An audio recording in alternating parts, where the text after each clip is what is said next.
রুই ভাজা, এখানে আছে একটুখানি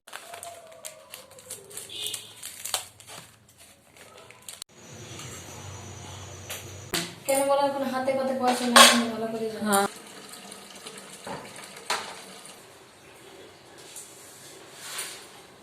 হ্যালো ভিউয়ার্স, কেমন আছো সবাই? আশা করছি ভালো আছো, সুস্থ আছো। আমিও এখানে বেশ ভালো আছি। আমি সোনি আরও একটা নতুন ব্লগ নিয়ে তোমাদের সামনে চলে এলাম। আজকে সকাল থেকে ব্লগটা শুরু করে দিলাম। তো সকালবেলায় ওয়েদারটা দেখো, মানে না ঠান্ডা না গরম না বর্ষা, কীরকম যেন একটা স্যাঁতস্যাঁতে ভাব লাগছে। তো সকালবেলায় ঘুম থেকে উঠে আর কি ছাদটাকে ঝাড় দিয়ে নিয়েছি আমি, আর আমাদের বাড়িতে একজন ভাড়া থাকে সেই মেয়েটি কিন্তু খুবই ভালো। তো চলো এখন দেখো তোমাদের দাদা ভাই এখানে তক্তাটাকে আর কি গুছিয়ে বাগিয়ে রাখছে। কারণ কেন বলো তো, বৃষ্টি হচ্ছে, আর বৃষ্টিতে যদি এটা ভিজে যায় তাহলে নষ্ট হয়ে যাবে, পচে যাবে। কাঠের জিনিস তো, তাই না? তো আমাদের মধ্যবিত্ত ফ্যামিলিতে আমাদের সংসারে যা যা জিনিসপত্র আছে সেগুলো কিন্তু আমাদের কাছে খুবই প্রিয়। আর আমরা সেই জিনিসপত্রগুলো কিন্তু একেবারে এক ধাক্কায় কিনতে পারিনি, একটু একটু করে টাকা জমিয়ে সেগুলো কিনেছি। হ্যাঁ, তোমরা হয়তো বলতে পারো যে উপরে কেন রেখে দিয়েছো জিনিসটা যখন কিনেছো। তো তোমাদেরকে বলি, আমার প্রত্যেকটা রুমে আর কি ভাড়া আছে, আর একেবারে জায়গা নেই। যারা ভাড়া নিয়েছে তাদের তো অলরেডি জিনিসপত্র সব কিছুই আছে, সেজন্য আর কি ওটাকে আমাকে উপরে রাখতে হয়েছে। আর আমার রুমে তো তোমরা দেখেইছো, আমার রুমে একটুও জায়গা নেই, তো সেই জন্য আর কি উপরে রেখেছি, তবে খুবই যত্ন সহকারেই রাখছি। তো এখানে দেখো কয়েকটা জিনিস বার করালাম তোমাদের দাদা ভাইকে। আর রান্নাঘরে যেহেতু উপরে রাখা ছিল 2-3 মাস থেকে, এগুলো তেল চিটচিটে হয়ে গেছে, আর আমার কাজেও লাগবে, সেজন্য বললাম একটু ওগুলো উপর থেকে মানে তাক থেকে একটু পেড়ে দাও। তো কয়েকদিন থেকেই ভাবছিলাম যে ঘরটাকে একটু ঝাড়াঝুড়ি করতে হবে, কিন্তু হয়ে উঠছে না। আসলে আমার এখন প্রত্যেক দিনের রুটিন হচ্ছে সকালবেলায় ঘুম থেকে উঠে রান্না করা। আর যদি রান্না না করি তাহলে বর কি খেয়ে যাবে বা কি নিয়ে যাবে, সারাটা দিন না খেয়ে থাকবে। সেজন্য আর কি আমাকে সকালবেলায় ঘুম থেকে উঠে বাসি ড্রেসটাকে ছেড়ে তারপরে কিন্তু রান্নাঘরে যেতেই হয়।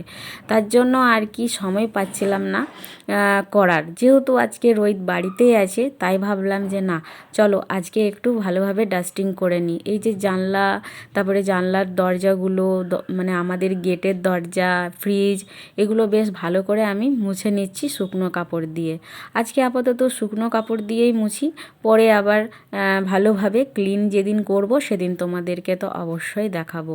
তো চলো এখানে দেখো ফ্রিজটাকেও মুছে নিচ্ছি।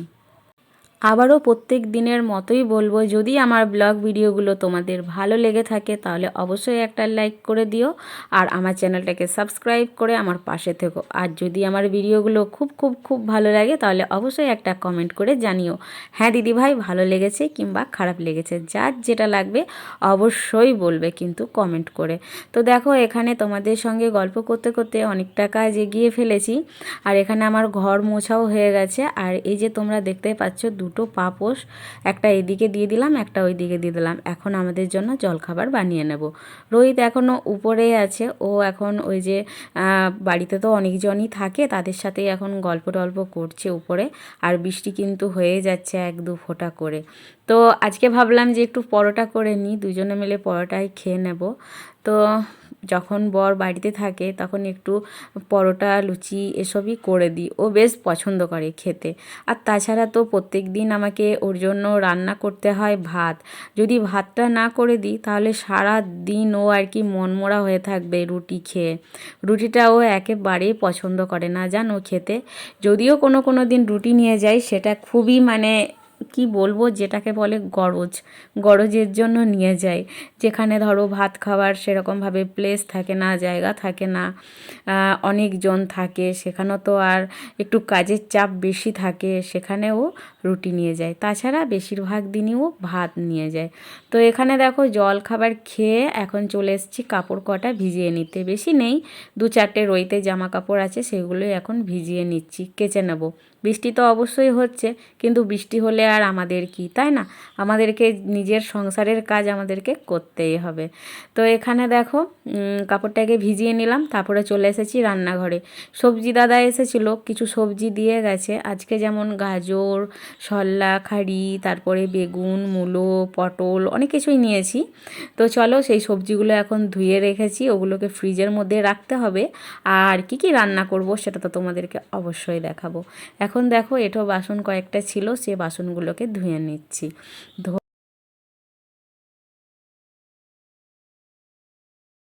সিঁদুর কৌটোতে যদি সিঁদুর খালি থাকে সেটা একেবারেই কিন্তু অশুভ।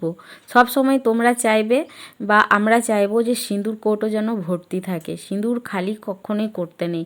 তো এই যে তোমরা দেখছো এটা হচ্ছে 5 টাকার কয়েন। তো এই কয়েনটা দিয়েই তোমাদের দাদাভাই আমাকে সিঁদুর দান করেছিল।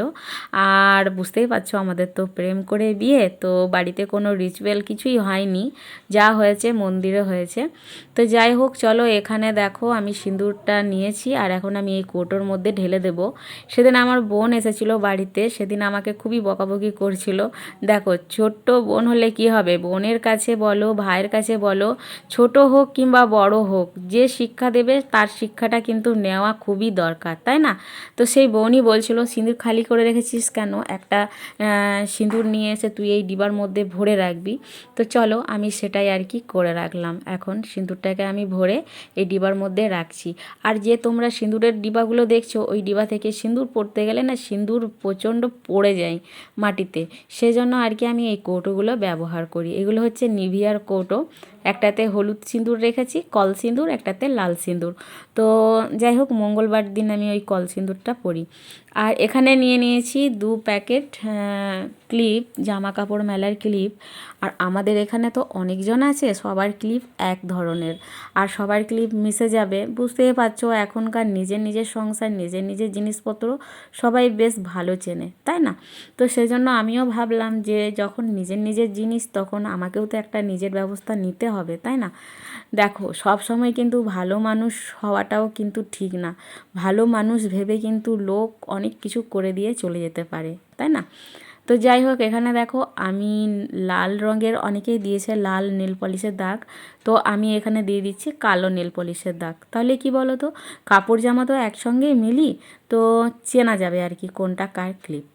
তো যাই হোক চলো, আমি আমার সংসারের ছোট্ট ছোট কাজ তোমাদের সামনে তুলে ধরি, তোমরা অবশ্যই কমেন্ট করে জানাবে তোমাদের কেমন লাগে। তো চলো এই ক্লিপগুলো এখন আমি হালকা শুকাতে দিয়ে দিই, আর নেল পালিশ তো তাড়াতাড়ি শুকিয়ে যাবে। তো এখানে দেখো আমি স্নান সেরে চলে এসেছি, এখন একটু ক্রিম লাগিয়ে নেব, সিঁদুর পরে নেব, তার করতে আর কি তোমাদের দাদাভাইকে বলবো এসে খেয়ে নেওয়ার জন্য। তো আজকে কি কি রান্না করেছি সেটা তো তোমাদেরকে দেখাবো। আজকে একেবারে নর্মাল রান্না হয়েছে, আজকে সেরকম ভিড়ভাড় কিছুই রান্না করিনি। এটা হচ্ছে আমার মঙ্গলবারের ভিডিও, তো তার জন্য আমি মঙ্গলবার কিন্তু ওই যে হলুদ রঙের যে সিঁদুরটা আছে সেটাই পরছি। আর আমি কিন্তু ঘরের মধ্যে একেবারেই চুল ছাড়াই না। আর আমার বাড়িতে যেই আসুক না কেন আমি তাদেরকেও বলি যে ঘরের মধ্যে একেবারেই চুল ছাড়াবি না।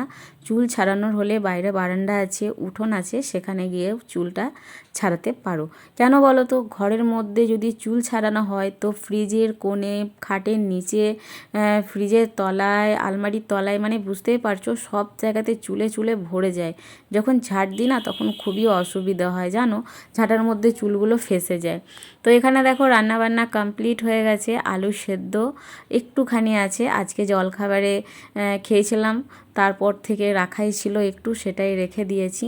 আর আজকে বানিয়েছি শুক্তো, সব কিছু সবজি মিলিয়ে শুক্তো বানিয়েছি। তো শুক্তোটা আজকে আমি তোমাদের সঙ্গে রান্নাটা শেয়ার করলাম না। যদি তোমরা শুক্তো রান্না দেখতে চাও আমি কীরকমভাবে রান্না করি, তাহলে অবশ্যই কমেন্ট করে জানিও, আমি তোমাদেরকে রান্নাটা দেখাবো। আর এখানে আছে কিদুরি ভাজা, কিদুরি ভাজাটা কিন্তু কালকের জানো, কেননা কালকে রাত্রে কিদুরিটা ভেজেছিলাম, কিন্তু তোমাদের দাদাভাইয়ের কিদুরি ভাজাটা পছন্দ হয়নি, মানে আর একটু লাল লাল করে ভাজতে হতো সেটাই। গুড ইভিনিং, আবারও ফিরে চলে এলাম তোমাদের সামনে। এখন বাজে সন্ধ্যে 7টা, এইমাত্র সন্ধে দেওয়া হলো আর চলে এসেছি রান্নাঘরে। আমি ভাবলাম যে আজকে চিকেনটা আমি রান্না করব, কিন্তু বান্ধবী আমার বলে কি না ও রান্না করবে। তো ও আজকে চিকেনটা রান্না করছে প্রেসার কুকারে। তো তার আগে আমার বোন বলে দিয়েছে, ফোন করেছিল যখন, যে আজকে তোরা চিকেন খাবি না, আজকে তোরা চিকেনের স্যুপ খাবি। তো যাই হোক, তাই হয়ে গেছে জানো। যখন চিকেনটা আমরা খাবার সময় খেতে বসি তখন একেবারে চিকেনের স্যুপ হয়ে গেছে।